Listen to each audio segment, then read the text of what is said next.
جس نے ہر چیز کو خلق کیا ہے، جو حی لا یموت ہے، اور تمام تر حمد و ثنا اسی خالق کے لیے ہے۔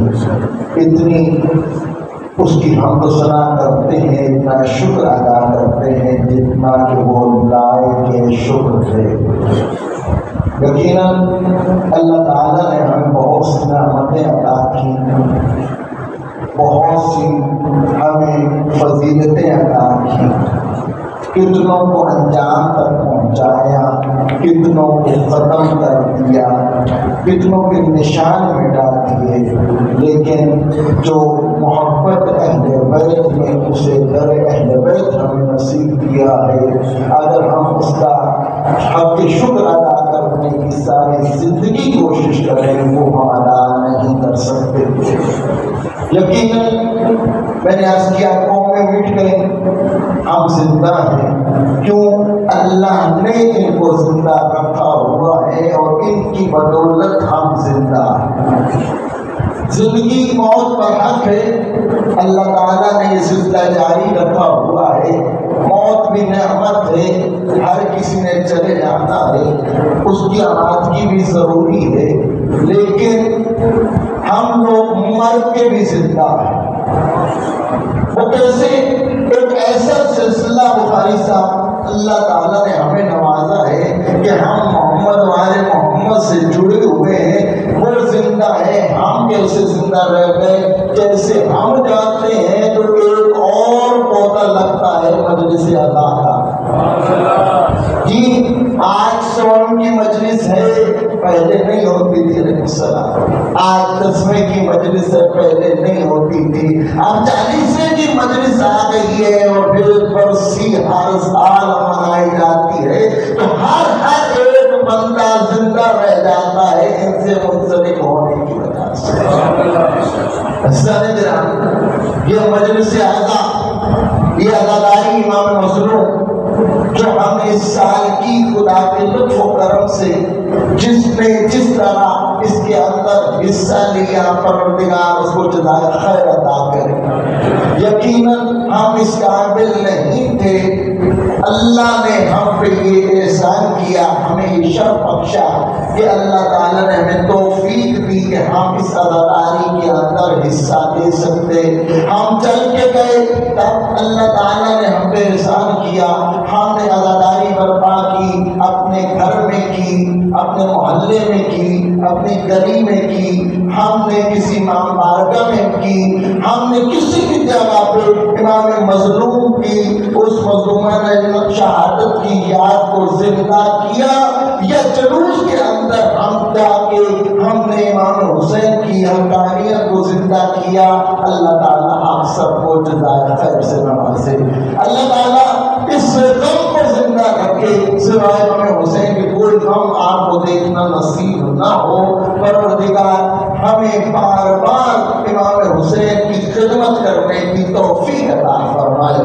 عزیزان گرامی، اگر یہ کام ہم نہیں کریں گے، یہ جو ہم کرتے ہیں مجالس کرواتے ہیں، ان کو اس کی ضرورت نہیں ہے، ہمیں اس کی ضرورت ہے۔ اگر ہم نہیں کریں گے تو یاد رکھیے گا اللہ تعالیٰ نے تو اپنا مشن جو زندہ رکھا ہوا ہے، وعدہ رکھا ہے کہ میں حسین تجھے زندہ رکھوں گا، ہم نہیں کریں گے تو کوئی اور ہماری جگہ لے لے گا۔ ہم سے پہلے کتنے چلے گئے، کتنے بڑے بڑے عزادار چلے گئے، بانی مجالس چلے گئے، ہم نے بھی چلے جانا ہے۔ یہ موقع ہے کہ جو کام ہم کر سکتے ہیں وہ کریں، جتنا کر سکتے ہیں اتنا کریں، تاکہ رسول اللہ راضی ہو جائے، پروردگار راضی ہو جائے۔ عزیزان گرامی، ہم اپنی اموات کو بھی جب یاد کرتے ہیں تو ہمارا رسول اللہ کا فرمان ہے اذکروا امواتکم بالخیر، کہ اپنی اموات کو، اپنے مردوں کو جو چلے گئے ان کو خیر کے ذریعے یاد کرو۔ اور مجلس عزا سے بڑھ کے کون سی خیر ہو سکتی ہے جس سے میں ذکر قرآن ہو رہا ہے، ذکر خدا ہو رہا ہے، ذکر انبیاء ہو رہا ہے، ذکر اوصیاء ہو رہا ہے، آئمہ علیہ السلام پہ بات ہو رہی ہے، اس سے بہترین اور کیا خیر ہو سکتی ہے کہ انسان وہاں سے نجات لے کے جا رہا ہے۔ کہ نجات کیسے؟ جو رویا یا رلایا یا رونے جیسی شکل بھی بنا لی تو اس کے اوپر جنت واجب ہو گئی، جنت میں چلا گیا تو نجات حاصل گرامی۔ پھر بھی ہمیں حکم ہے کہ بار بار اس اعمال کو، ان عبادات کو آپ بچا لاؤ۔ وجہ کیا ہے؟ اس کے پیچھے بھی وجہ ہے کہ میں نے حج واجب کا حج کر لیا، پانچ وقت کی نمازیں تھی وہ اتنے عرصے سے پڑھتا آ رہا ہوں، ہر شب ہے جمعہ جو ہے وہ کیا کہتے ہیں میں مناجات کرتا ہوں، شب کی نمازیں پڑھتا ہوں، ہاں میں نیمہ شعبان کے اعمال کرتا ہوں، ماہ رمضان کے روزے رکھتا ہوں، میں ہر طرح کے واجبات ادا کرتا ہوں، ان کو بار بار کرنے کا کیوں کہا گیا؟ سوال ذہنوں میں ہوتا ہے میں نے جو ایک دفعہ پڑھ لیا، ایک دفعہ ایک عمل کر لیا، وہ کافی نہیں زندگی بھر کے لیے جی، کہ جیسے کہا گیا کہ ہاں جی آپ فلانے کا روزہ رکھے تو 60 سال کے روزوں کے برابر، وہ کافی نہیں ہے؟ نہیں عزیزان گرامی، اس کے پیچھے بھی ایک فلسفہ ہے۔ امام جعفر صادق علیہ السلام فرماتے ہیں کہ جنت کے اندر ہمارے چاہنے والا، یعنی آپ کا حساب کتاب ہو گیا، جنت میں آپ لوگ چلے گئے، اگلی بات امام فرما رہے ہیں کہ ہمارا چاہنے والا جنت میں ہمیں ایسے دیکھے گا جیسے زمین پہ کھڑے ہو کے سارے دیکھا کرتے تھے۔ سبحان اللہ کی بات تھی، لیکن ایک مشکل بھی آگے دل ہے کہ اس میں راضی نہیں ہوتا ہے۔ دل کیا کہتا ہے کہ ہمیں اس جنت میں جانا چاہتا ہوں یا جانا چاہوں گا جہاں پہ محمد والا محمد ہمیں دکھے، رسول اللہ کا دیدار ہو، امیر المومنین کی قدم پرسی ہو، امام حسن امام حسین کی دست پرسی کی جائے، پھر جناب زہرا نصیب ہو، مہاری کرے۔ مسٹر سلمان ہم بھی درجہ رکھتے، کبھی سوچا ہے اس سلسلے کو ہم کس طرح نبھاتے ہیں؟ جب بھی ہم نے دعا کی، ہم نے یہ اپنے مرحومین کے لیے دعا کی تو ہم نے کبھی یہ نہیں کہا پروردگار ہمیں جنت نصیب فرما۔ اس کا ہمیں یقین ہے کہ ذکر محمد والے محمد کے صدقے میں ہم نے چلے ہی جانا ہے، محبت اہل بیت کے صدقے میں ہم نے چلے ہی جانا ہے کہ مولا امیر المومنین کے بارے میں رسول اللہ فرماتے ہیں کہ عالی کسی شخص کے دل میں اگر رائی کے برابر بھی محبت کبھی ہوگی، جہنم کی آگ اس پہ حرام۔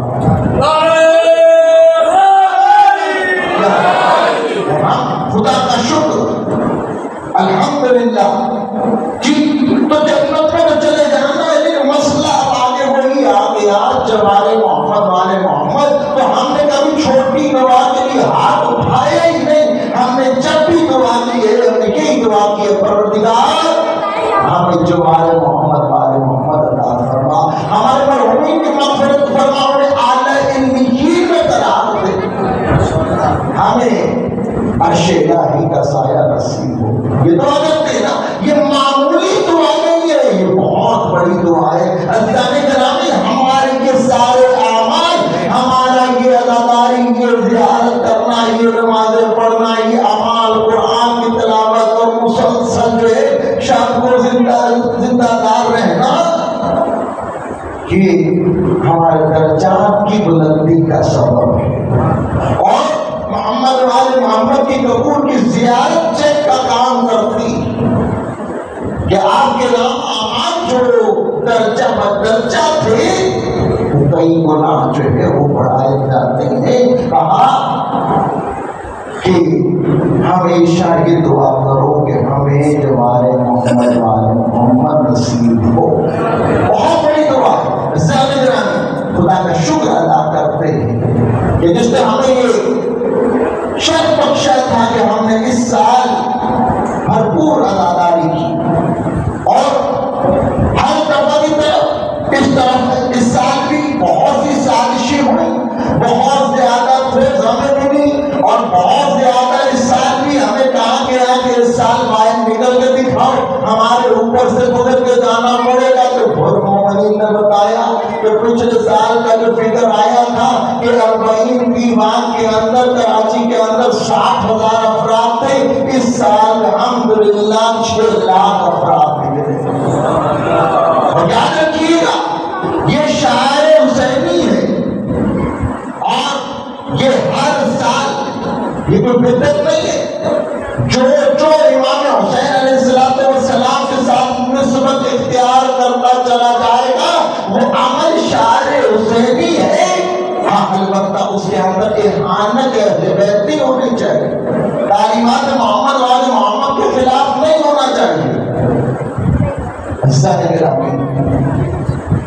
حکم ہے کہ کربلا جاؤ، نہیں جا سکتے تو ساتھ میں یہ بھی رعایت امام نے کہی کہ میری دور سے زیارت کر لیا کرو۔ امام جعفر صادق علیہ السلام کا فرمان تھا جب اپنے صحابی جو قریب کوفہ کے قریب رہتا تھا کہ میرے جد مظلوم کی زیارت پہ روزانہ جاتے ہو، کہاں نہیں، ہفتے میں ایک دفعہ کہاں نہیں، مہینے میں ایک دفعہ کہاں نہیں، سال میں کہاں ہونا، سال میں بار جو ہے وہ ضرور جاتا ہوں تاکہ میرے جد امام حسین کے حق میں جفا کرتا ہوں۔ کیا کروں؟ کہا تو میرے جد کی روزانہ زیارت کیا کر۔ کہا مولا روزانہ کیسے جا سکتا ہوں، بات بچوں والا ہوں، آنا جانا سخت ہو جاتا ہے، ناشتہ بھی کرنا ہے، محنت نہیں کروں گا تو کیسے گزر بسر ہوگا۔ کہا میرا جد زبان مکان ہدایت سے بری ہے، بولا کیا کروں؟ کہا کھلی جگہ پہ چلا جایا کر، یا اپنے گھر کی چھت پہ چلا جایا کر، کربلا کی طرف رخ کر لیا کر، اور اپنے آپ کو قبر امام حسین پہ محسوس کر کے صرف یہ کہہ دیا کر السلام علیکم یا عبداللہ، السلام علیکم ورحمۃ اللہ وبرکاتہ، تو زیارت امام حسین کا ثواب اور اجر مل جاتا۔ وہ کہتا پہلے تو میں کبھی کبھی کرتا تھا، جب امام نے کہا میں 17 دفعہ روزانہ یہ عمل کرتا ہوں۔ سامعین گرامی یاد رکھیے گا کہ یہ نماز، روزے، تمام عبادات، یہ حج، یہ تمام جتنے بھی پاک مقدس رشتے باقی ہیں امام حسین کے صدقے میں باقی ہیں۔ اگر کربلا کے اندر امام حسین علیہ السلام قربانی نہ دیتے تو سب کچھ ختم ہو گیا۔ ہمیں ہر عبادت جب ہم کرتے ہیں یا کوئی مخصوصی آتی ہے، خاص دن ہوتا ہے، چاہے عید کا ہو، چاہے جمعے کا دن ہو، چاہے کوئی بھی سال کی کوئی بھی بہترین شب ہوتی ہے تو حکم ہے زیارت امام حسین پڑھنا۔ وجہ کیا ہے؟ وجہ یہی ہے کہ اگر یہ سب کچھ باقی ہے تو امام حسین کی وجہ سے باقی ہے، تو امام حسین کا حق بنتا ہے کہ ہم ان کا پہلے شکریہ ادا کریں اور پھر جو ہے پھر ہم اس عبادت کو بچائیں۔ چلو پڑھیں محمد وآل محمد۔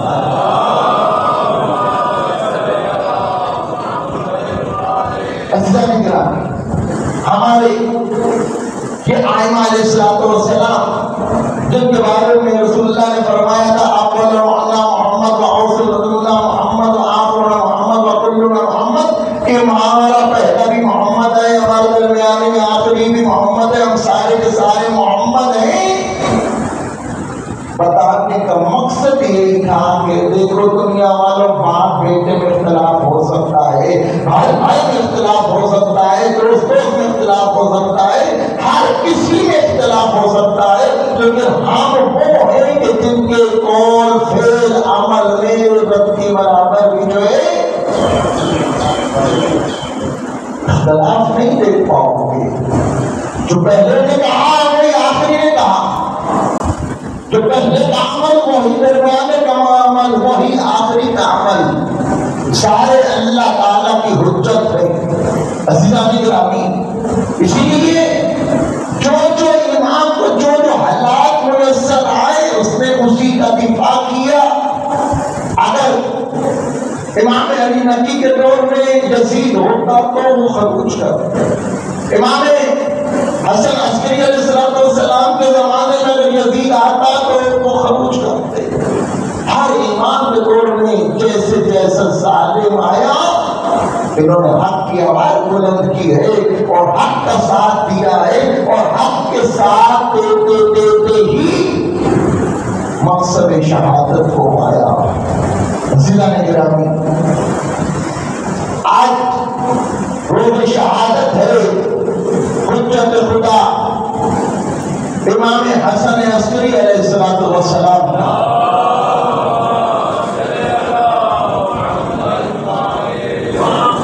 جیسا کہ فرعون کو پتہ لگا کہ ہاں کوئی ایسا ہاتھی اس دنیا میں آنے والا ہے اور اس نے آ کے اس کی حکومت کا خاتمہ کر دینا ہے، اسی طرح بنو عباسیہ والے بھی جانتے تھے کہ حدیث لوگ کے اوپر 12 ہاتھیوں کے نام درج ہیں، 10 آ چکے ہیں، 11ویں کو ہم آنے نہیں دیں گے، یا آ بھی گیا تو اس کو قتل کر دیں گے کہ اگر 12واں آ گیا تو ہمارا کلا ہو جائے گا اور ہماری حکومت کا خاتمہ ہو جائے گا، نہ ہم آنے دیں گے اور نہ ہی کچھ ایسا موقع ملے گا۔ امام زمانہ علیہ السلام کو ہمیں پہچاننا چاہیے، امام زمانہ علیہ السلام کی معرفت حاصل کرنا چاہیے۔ ہم پہ واجب ہے کہ ہم ان کی امت ہے، ہمارے وقت کے امام زمانہ امام مہدی اجل اللہ تعالیٰ فرج شریف سلمان جہاں پہ آپ کو کھڑے ہو کے پڑھنا چاہیے نا۔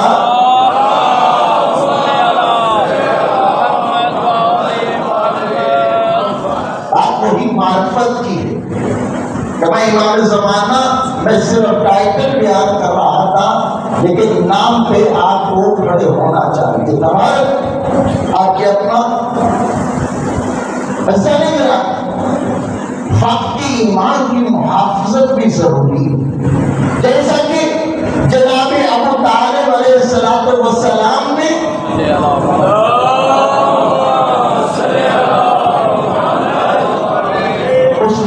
حجت رسول اللہ صلی اللہ علیہ وآلہ وسلم کی حفاظت کے لیے اپنے چاروں بیٹے عقیل، عبداللہ اور جعفر اور جناب امیر المومنین کو رسول اللہ کے بستر پہ بدل کے جگہ سلایا کرتے تھے کہ اگر کفار جناب رسول اللہ پہ حملہ کریں اور ان کو قتل کرنے کی جسارت کریں تو رسول اللہ حضرت محمد مصطفیٰ بچ جائے، میرا کوئی بیٹا قتل ہوتا ہے تو میں محمد کے صدقے کا ہوتا ہے۔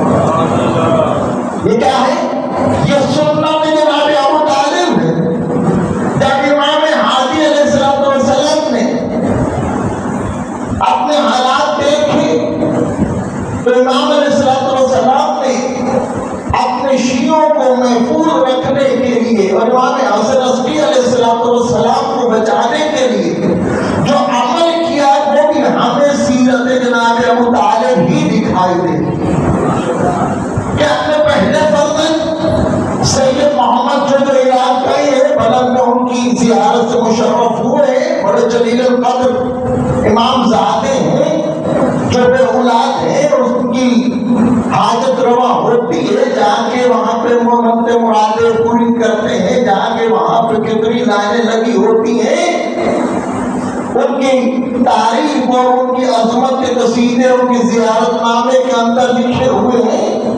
میں یہاں پہ تشریح کروں گا تو کافی وقت لگ جائے گا۔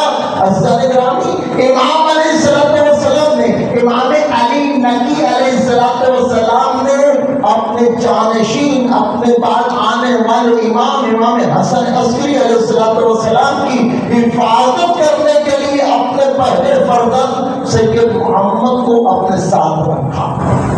علم اور تقوی اور بردباری اور اخلاق میں اور تعلیمات کے اندر اتنا ان کو آگے لے کے گئے کہ سید محمد کے کردار سے ظاہر ہوتا تھا ہو نہ ہو امام علی نقی کا جانشین اور آئندہ آنے والا امام وقت سید محمد بھی ہے۔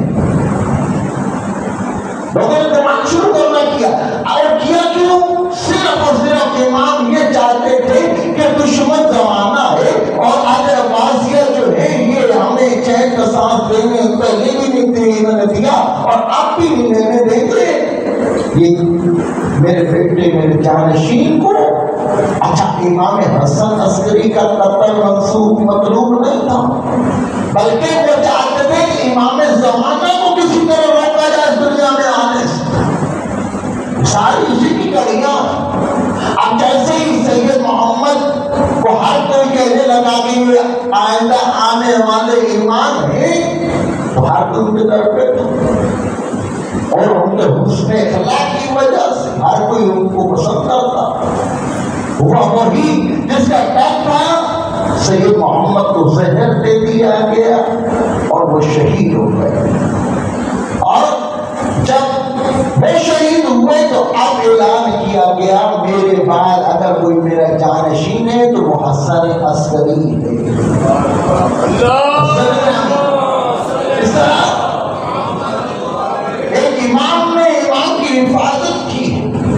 اور جب امام علی نقی علیہ السلام کو زہر دے کے شہید کر دیا گیا تو امام حسن عسکری علیہ السلام کی زندگی بھی قید و بند کے اندر. سامرا آپ آج بھی دیکھتے ہیں ایک چھوڑی ہے، ایک کینٹ ایریا ہے.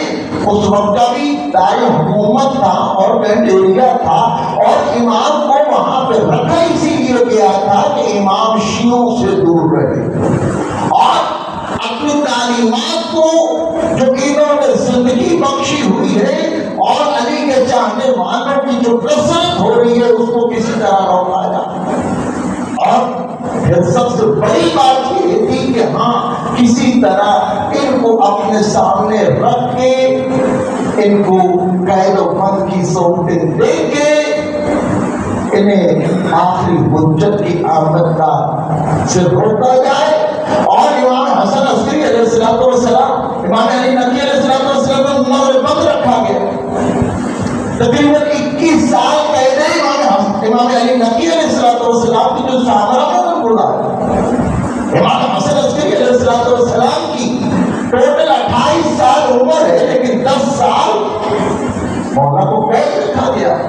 اور قید کی وجہ یہی ہے کہ یہ اپنی زوجہ کے ساتھ قریب نہ ہو. اور قید و بند کیسی ہے کہ آج بھی کوئی زائر اگر اس قید خانے کی جا کے زیارت کرتا ہے تو ہمت نہیں کر سکتا تھوڑا سا آگے چلا جائے. ادھر پیلے پتھر ہے، کھڑا سیدھا نہیں ہو سکتا، بندہ پاؤں پھیلا کتنا بیٹھ سکتا. حالت رکھو میں بندہ وہاں پہ کیا کر سکتا. آج بھی ہم لوگ آگے تک نہیں جا سکتے. تو امام نے ہمارے لیے یہ قید و بند کی سننے برداشت. امام کو رہائی کرنی. امام جو ہے امت کا محافظ ہوتا. سامنے کے اندر پہسالی آ گئی، 3 سال ہو گئے بارش نہیں آئی، پانی ختم ہو گیا، مویشی مر رہے ہیں، فصلیں تباہ ہو گئی ہیں، انسان مرنا شروع ہو گئے. ہر طرف علماء کرام کو بلایا گیا، انہوں نے اعمال کروائے. موت میں باللہ نے کئی دفعہ لائن میں نماز استسقاء پڑھانے کی کوشش کی. بارش کیا ہوا؟ بغداد سے کچھ عیسائی آئے، آ کے انہوں نے کہا یہ کام ہم کر سکتے. انہوں نے کیا کیا؟ کہا سارے شہر کو آپ باہر لے کے آؤ، ہم دعا کریں گے، دیکھنا بارش برسے گی. اب جیسے ہی یہ لوگ باہر اکٹھے ہوئے، وہ عیسائی علماء بھی انہوں نے کیا کیا؟ ان میں سے ایک آگے بڑھا، اس نے دعا کی، اسی وقت بادل آ گئے، اسی وقت بارش برسنے لگی. وہ جو کمزور عقیدہ مسلمان تھے وہ اپنے مذہب سے کتنے پھر گئے کہ اگر کوئی سچا مذہب ہے تو عیسائیت ہے، ہم تو اتنی عبادت کر کر کے تھک گئے. اور کتنے ابھی ملحد ہونے والے تھے کہ ایک معتمد باللہ کے وزیر نے کہا کہ اے بادشاہ حال تیرے سامنے ہے تو خود جو ہے اسے آنکھیں چلا رہا ہے. ہاں کیا مطلب؟ ہاں تو جانتا ہے مراد کیا تھی کہ تم نے امام حسن عسکری علیہ السلام کو قید کے اندر بند کر رکھا اور زمین کے اوپر سے حجت خدا وہ ہے. اگر یہ مصیبت ٹل سکتی ہے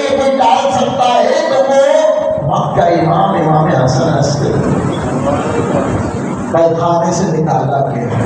کہا اب انہیں کہو کہ دعا کریں، میں خود دیکھوں گا کیا کرتے. امام علیہ السلام نے مشاہدہ کیا کہ جب یہ دعا کرتے ہیں تو اس کے ہاتھ میں کوئی چیز ہے. جانتے تھے کیا چیز ہے. اپنے خادم سے کہا کہ جیسے یہ دعا کرے اس کے ہاتھ میں جو چیز ہے وہ چھین کے لے آنا. اب جیسے ہی امام کے ہاتھ میں حکم کی تعمیر ہوئی اور یہ لے کے آیا تو ایک چھوٹی سی ہڈی تھی. امام نے کہا اب دعا کر کے دیکھا. اس نے دعا کی تو جو بادل تھے وہ بھی جھڑ گئے اور جو بارش تھی وہ بھی ختم ہو گئی، دھوپ نکل آئی. تو سب پریشان ہیں. یہ کیا؟ کہا یہ ایک نبی اللہ کی ہڈی ان کو کہیں سے مل گئی تھی اور اس کی عظمت ہے کہ کھلے آسمان کے نیچے جب اس کے نام لے کے اس کے واسطے سے دعا کی جاتی ہے تو بارش ہوتی. پرندوں نے وہ ہڈی لے کے دعا کی تو بادل آ گئے. حسن گرامی ہر کوئی امام حسن عسکری کو چاہنے لگا اور جو معرفت نہیں بھی رکھتا تھا اس نے معرفت حاصل کی کہ یہ حجت خدا. ارے کچھ عرصہ گزرا تھا کہ شہرت بڑی اور امام علیہ السلام کی شہرت ان کو کب آتی تھی دوبارہ سے قید کیا اور ایک ایسے شخص کو کہا گیا کہ تم نے امام کو اپنے قید خانے میں رکھنا ہے جہاں پہ قید تنہائی تھی. یہ ظلم کرتا تھا، امام کے اوپر تعزیانے برساتا تھا اور جب اس کی بیوی نے اس کو منع کیا کہ تو رسول اللہ کے فرزند پہ ظلم کرتا ہے کچھ حیا ہے، تو اس نے کہا ابھی تو میں نے ظلم کیا نہیں ہے، ابھی تو میں نے بھوکے شیروں کے سامنے ڈالا.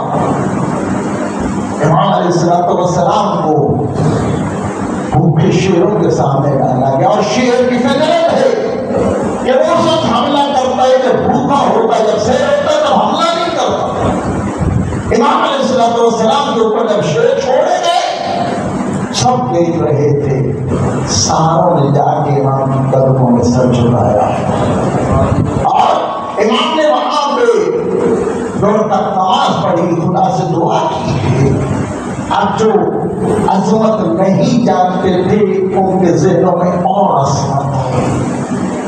امام کو چاہے مقدم نہ کرتا لیکن اب اسے خبر ہو گئی کہ 12واں امام اس دنیا میں ظہور کر چکا. جب امام زمانہ علیہ السلام کی ولادت کا علم ہوا اور یہ آپ لوگ جانتے ہیں پہلے کر چکا ہوں کہ امام زمانہ کی ولادت کو مخفی رکھا گیا تھا لیکن دشمنان اہل بیت سے مخفی رکھا گیا تھا.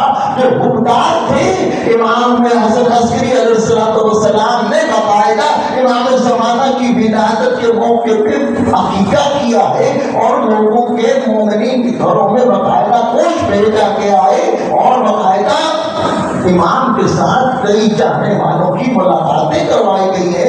یہ دیکھو یہ میرا جانشین ہے، یہ حجت وقت ہے، یہ ہادی امم ہے. امام نے اپنی زندگی میں بتا دیا. لیکن اب جیسے ہی پتہ چلا 260 ہجری میں تو امام حسن عسکری علیہ السلام کو یکم ربیع الاول کو اس لیے زہر دیا گیا کہ ان کا جو جانشین ہے جس کا میں انتظار کر رہا تھا کہ میں اس کو دنیا میں نہیں آنے دوں گا، میں اس کو شہید کروا دوں گا، اس کے آثار ختم کر دوں گا. گھر کے اندر جاسوس تھے، ہر جگہ جاسوس چھوڑے گئے تھے. کتنی دائیاں مخصوص تھی کہ ان کے گھر کی عورتوں پہ نظر رکھی جائے گی. لیکن امام زمانہ کو سردار کے اندر وہ تہخانے کے اندر جہاں پہ امام قائد ہے کتنے وہاں پہ زائر اس مقام کے یہاں بیٹھے ہوئے وہاں پہ رکھا ہوا تھا اور دنیا سے بالکل چھپا کے کیوں اللہ کا حکم تھا. عزیزان گرامی اب جب پتہ چل گیا کہ امام وقت امام زمانہ امام مہدی اس دنیا میں تشریف لا چکے ہیں، اب اس نے کہا کہ کسی طرح میں امام زمانہ کو باہر لے کے آؤں. یہاں پہ امام حسن عسکری کو زہر دیا گیا. کوئی حسن ہے 12 ائمہ میں سے ایک حسن مجتبی ہے عسکری ہے، دونوں کو زہر دیا گیا لیکن دونوں کو زہر میں فرق تھا۔ امام حسن مصطفیٰ کو جو زہر دیا گیا وہ اتنا زہر قاتل تھا کہ جیسے امام سے مسموم ہوئے تھے، امام کے جگر کے ٹکڑے منہ سے نکل کے بار بار آ رہے تھے اور زہر عالیہ اپنے ہاتھوں میں لے۔ لیکن امام حسن عسکری کو جو زہر دیا گیا تھا وہ اتنا سخت نہیں تھا، بلکہ مقصود یہ تھا امام وقت باہر آئے اور دیکھا کوئی وقت کا امام، کیونکہ امام غیرت مند ہوتا ہے کہ جیسی بات کو زہر ملے گا امام وقت سامنے آ جائے گا اور امام مہدی کو میں قتل کروا دوں گا۔ اس نے وہ زہر دیا کہ امام علیہ السلام کو یکم ربیع الاول کو زہر دیا گیا تھا اور امام کی حالت روز بروز بگڑتی چلی جا رہی تھی اور 5 ربیع الاول کو وہ حالت تھی کہ امام اب کھڑے ہو کے نماز نہیں پڑھ سکتے تھے، بستر میں امام نے نماز پڑھی ہے اور یہ سب سے بڑی سختی ہوتی ہے کسی امام معصوم کے لیے کہ اب وہ کھڑے ہو کے عبادت نہیں کر سکتا۔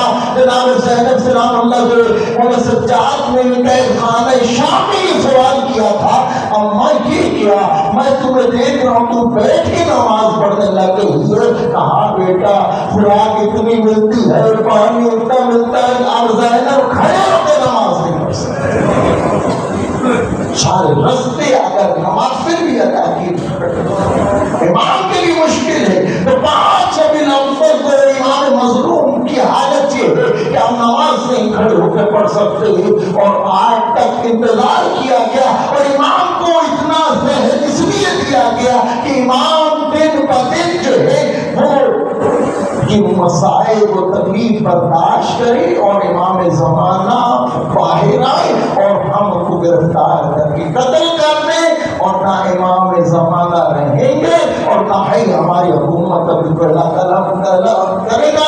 عزیزان گرامی، امام زمانہ علیہ السلام مولا کی خدمت میں آئے، کہا بابا آپ کو زہر دے دیا گیا، مجھے اجازت دیجیے کہ میں اس کے سامنے ہوں۔ کہا نہیں، یہ اللہ کا حکم ہے۔ لیکن جب امام علیہ السلام کا وہ جنازہ اٹھایا گیا تو ہر طرف عزادار ہی عزادار تھے، کیوں دنیا جو ہے امام حسن کی عظمت کو دیکھ چکی تھی اور اچانک موت میں اتنی غمزدہ تھی کہ کوئی حاکم وقت، کوئی وزیر، کوئی سپاہی، کوئی جو ہے سپہ سالار، کوئی ایسا تاجر یا کوئی عام فرد بھی نہیں تھا کہ جو امام حسن کے جنازے میں شریک نہ ہو۔